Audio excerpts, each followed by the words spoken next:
Everything we as human beings have created on this planet was essentially first created in our minds. All that you see, which is human work on this planet, first found expression in the mind, then it got manifested in the outside world. So one thing we need to understand is, the wonderful things that we have done on this planet and the horrible things that we have done on this planet, both have come from the human mind. So if we are concerned as to what we create in this world, it's extremely important that first of all we learn to create the right things in our mind. How we keep our minds? If we do not have the power to keep our minds the way we want it, what we create in the world is also going to be very accidental and haphazard. So learning to create our minds the way we want is the basis of creating the world the way we want. There is a wonderful story in the yogic lore. On a certain day, a man took a walk. He went for a long walk. Accidentally, unawares, he walked into paradise. Fortunate, isn't he? He just took a walk and he landed up in paradise. After this long walk, he felt little tired. So he thought, oh, I'm tired, I wish I could rest somewhere. He looked around, there was a nice tree, underneath which there was very cushiony grass. So it was inviting. He went and put his head down there and slept. After a few hours he woke up, well rested, and he thought, oh, I'm well rested, but I'm feeling hungry, I wish I had something to eat. And he thought about all the nice things that he ever wanted to eat in his life. And instantly, all those things appeared in front of him. You need to understand, the service is like that. Hungry people don't ask questions. Food came and he ate. Stomach became full. Then he thought, oh, my stomach is full, I wish I had something to drink. All the nice things that he ever wanted to drink, he thought about it and all of them just appeared in front of him. Drinking people also don't ask questions, so he drank. Now with a little bit of alcohol in him, you know Charles Darwin told you, all of you are monkeys, your tail fell away. Not me, Charles Darwin told you that you were all monkeys and your tail fell away and then you became human. Yes, definitely the tail fell away, but the monkey… In yoga, we always refer to an unestablished mind as markata, which means a monkey. Why we are referring to the mind as a monkey is, what are the qualities of a monkey? One thing about a monkey is, it's unnecessary movement. And another thing about the monkey is, if I say you're monkeying somebody, what does it mean? Imitation. Monkey and imitation have become synonymous. So these two essential qualities of a monkey are very much the qualities of an unestablished mind. Unnecessary movement, you don't have to learn it from the monkey, you can teach it to the monkey. And imitation is full-time job of the mind. So when these two qualities are on, a mind is referred to as a monkey. So this monkey became active within him. He just looked around, thought, what the hell is happening here? I asked for food, food came. I asked for drink, drink came. There must be ghosts around here, and ghosts came.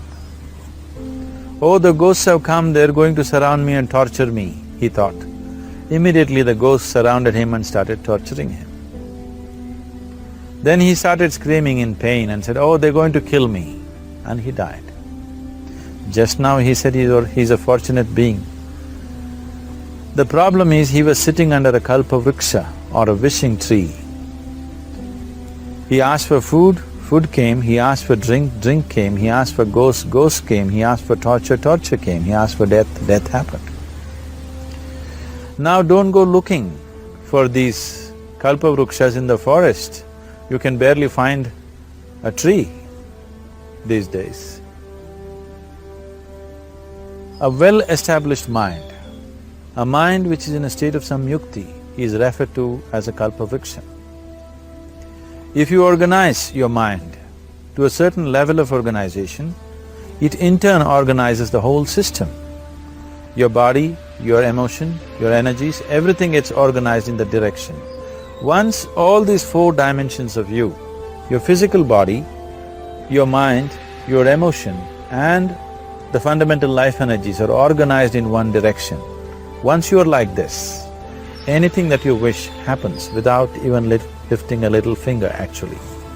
It would help to assist it with activity, but even without doing any activity, you can still manifest what you want if you organize these four dimensions in one direction and keep it unwavering in that direction for a certain period of time.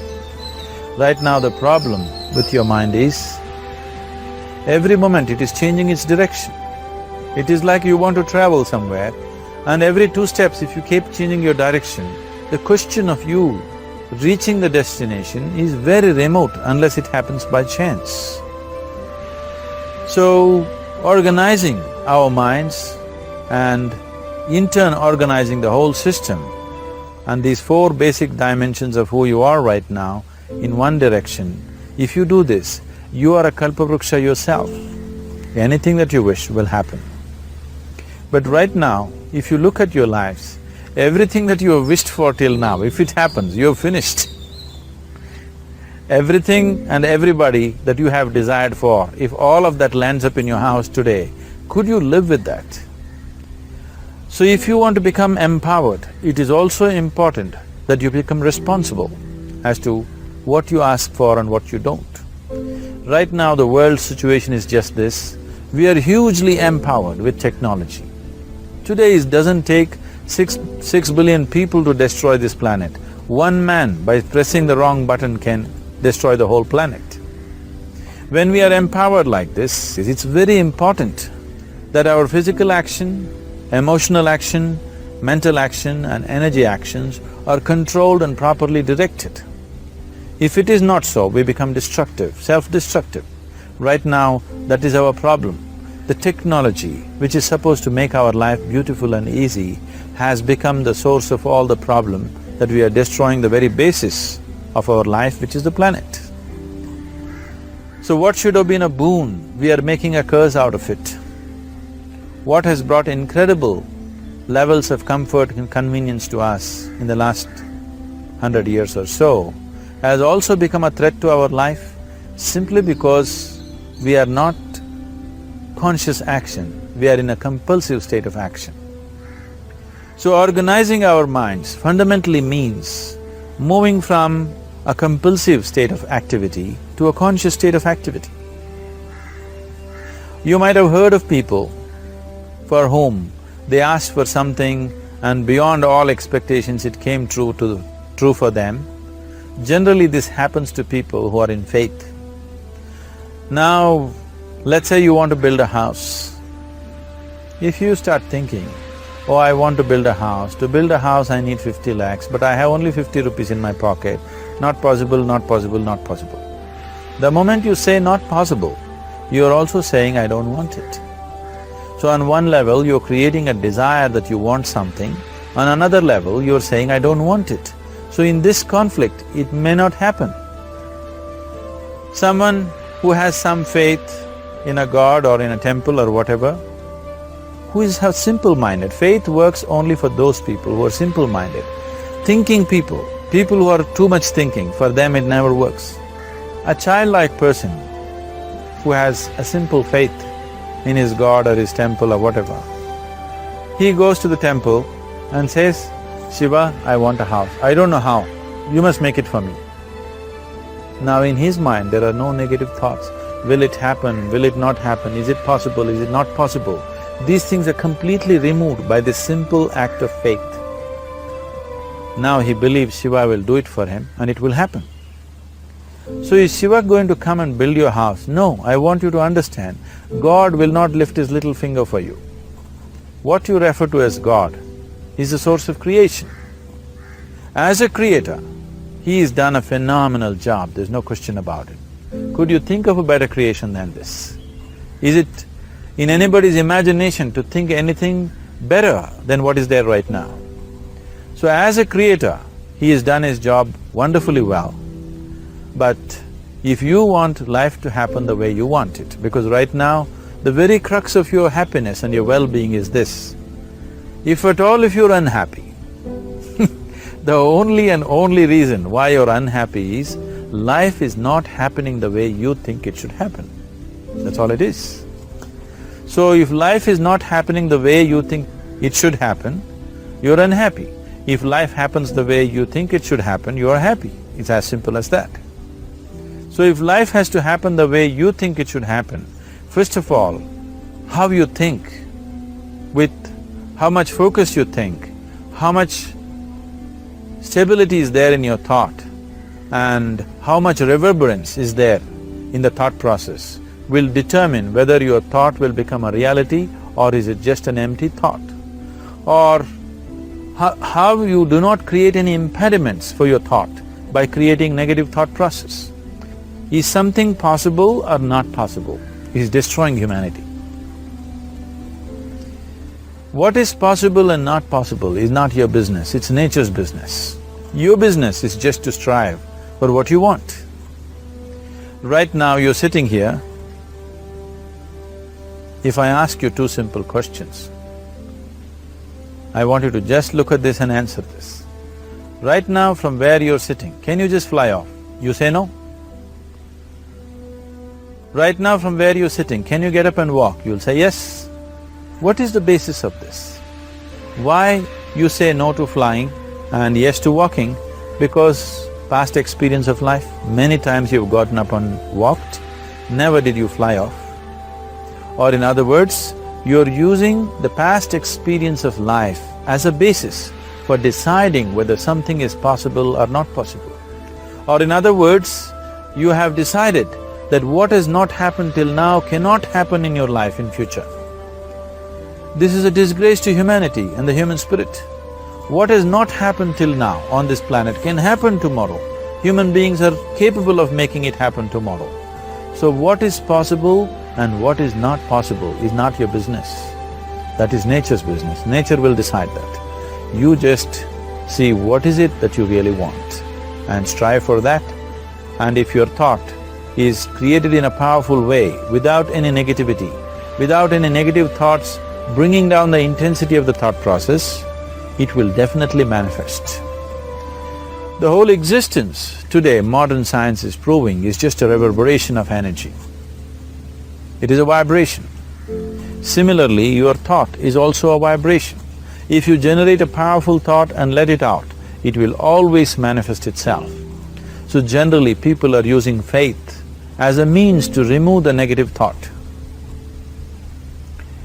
Today, once you have become thinking human beings, your faith is not too deep.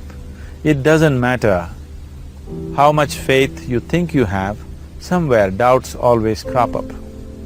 Right now, the way your minds are made, this moment, if God appears right here,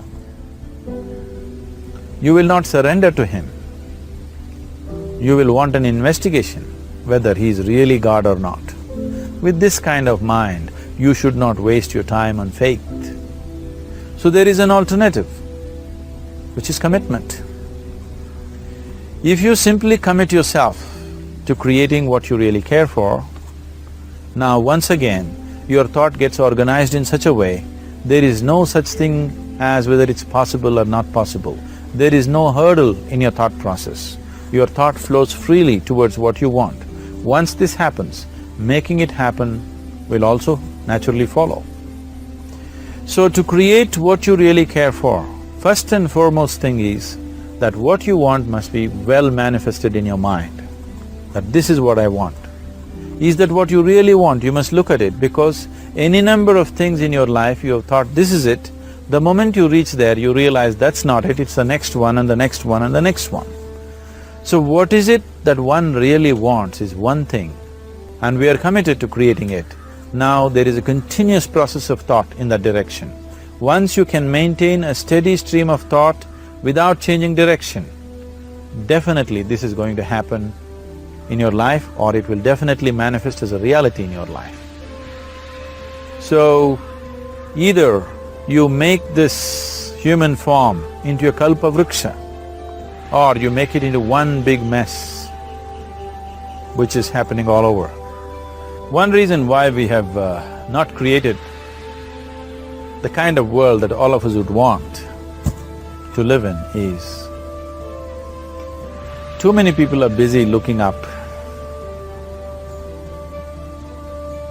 Too many people are interested in other planets, they're not interested in this planet. For every aspect of their life, they're checking out with other planets. And further, too many people are in service of heaven, they're not on service of this earth.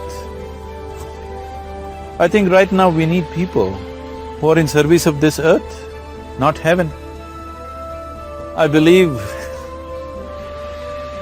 if heaven is closer to divine than where we are, if that is so, I believe they're little more organized than us, they don't need help from us. This has been a major problem on the planet. Anything that is valuable for a human being, anything that is good, the highest aspects of human life have unfortunately been exported to heaven. For example, if you say love, people say God is loving. We do not know whether God is loving or not. Human beings are capable of love. It is very, very important that people understand we have assumed a creator. God is a great creator. What you refer to as God is a source of creation. That source of creation has not failed us, has done a fantastic job. But now the question is about management. If you want to leave the management in the hands of the creator, he will manage it in his own way, according to his agenda. But that's not what you want. You want life to happen the way you want it. Now, for example, let's say all of you here, India soccer team for the next World Cup, and I am the coach. So these next 4 years, everything that you need to know about football is taught to you, everything that I know about football is poured into you in so many ways. Now, if the time to play the match has come, you're on the field and the ball comes near your foot, but you look at me, then it's no good. You've seen those coaches sitting there and boiling, nothing happens. Because now, once you're on the field, it's your job. So this is the same thing. The Creator has done a fantastic job. Now you're here, it is for you and me to see how to manage this, how we want it, how to keep this world, how, in what condition would all of us enjoy it best is something that we have to look at. So at every stage in our life, we tend to think, this is it. If this one thing happens, everything will be fine with my life. You reach there and you realize that's not it, and you postpone it to something else and something else. This is going on. The first and foremost thing is, you must be clear what is it that you really want. If you do not know what you want, the question of creating it doesn't arise.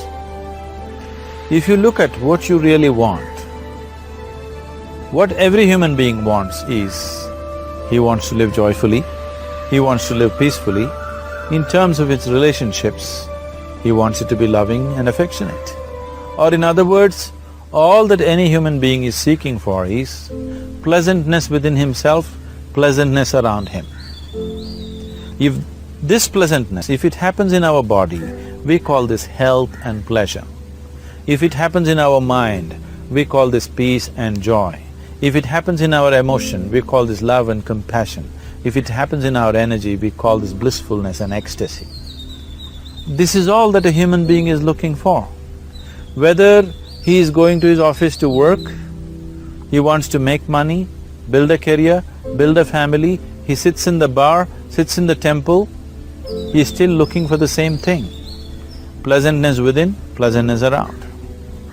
If this is what we want to create, I think it's time we addressed it directly and commit ourselves to creating it. So you want to create yourself as a peaceful human being, joyful human being, loving human being. a pleasant human being on all levels. And do you also want a world like this?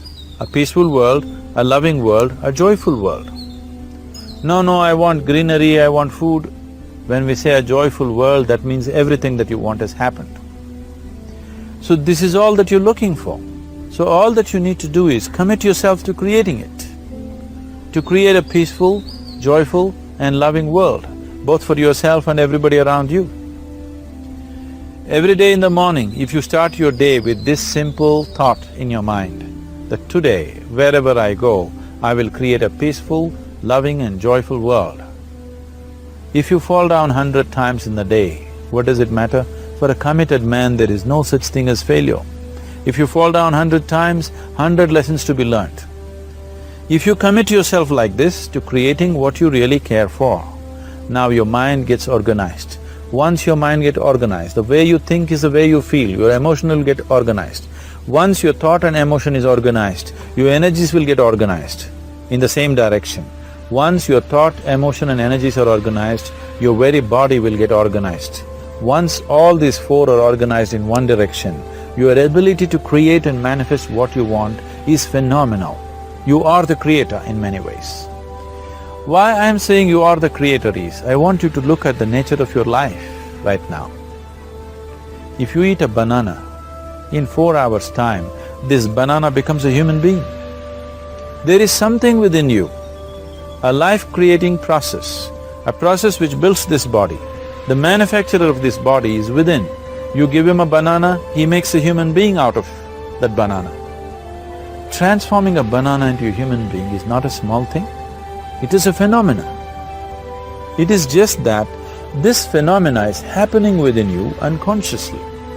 If you could only consciously manifest this, making a banana into a human being, you are the creator. You are nothing less than that. As the theory of evolution goes, to make a monkey into a human being, it took millions of years. Over an afternoon, you can make a banana into a human being or whatever else, a piece of bread that you eat, into a human being. So, the very source of creation is functioning within you. If you organize these four dimensions of mind, emotion, body and energy in one direction, the source of creation is with you. You are the creator. What you want to create will happen to you effortlessly. Once you're organized like this, now you are not a mess. You are a kalpa vruksha. You have the power to create what you want. There are tools and technologies as to how to organize this system in such a way that instead of being a psychological mess, you can make yourself into a kalpa vruksha. This culture, these traditions, the whole technology of yoga is just about this, transforming yourself from being just a piece of creation to the creator himself. This is not in search of God, this is in search of becoming a God. This is not in search of divine, this is in search of becoming divine, because that which you call as divine, that which is the source of existence, is throbbing within you every moment of your life. Otherwise, a piece of bread cannot become a human being in the course of an afternoon. So, shifting from being just a piece of flesh and blood to becoming a creator, there is a whole science and technology for this. There are tools to make this happen. That which is the source of creation is functioning within you every moment of your life. It is just that, have you kept access to that dimension or not? Organizing the four basic elements of your life will give you that access. There are tools and technologies to do this. The whole science of yoga, the whole technology that we refer to as yoga is just about this, transforming yourself from being just a piece of creation to become a creator. For example, 100 years ago, if I picked up something like this and I start speaking to someone who is across in another part of the world, you would think it's some kind of a miracle. Either I must be a messenger or a son or maybe God himself. But today, this is just another gadget that every one of us carry and use. Today sitting here without using this instrument, if I speak to someone in another part of the world, it is still a miracle for you. So, this instrument happened because of human mind wanting it to happen. 100 years ago, nobody thought this was possible, but today it is just a common thing. Similarly, many things which are not in our perception yet can be brought into our perception, and our ability to create our lives can be greatly enhanced. So first and foremost thing is to organize the mind and to organize your emotions, body and energy in that line. Once this happens, you are in touch with the fundamental life-creating process within you. Once you're in touch with it, once you're in excess of that power, you have the power to create. You have the power to create your life and your surroundings the way you want it. Because we have lost our power to create, we are making a mess out of ourselves and the world around us. If we operated as the true creator, as it is operating within us, creating this body for us, if we could create our lives with the same sense of organization and sense of purpose, this world and the human being would be in a completely different state. It is my wish and my blessing that every human being in this world should have this access to the source of creation within himself, so that he can function here as a creator,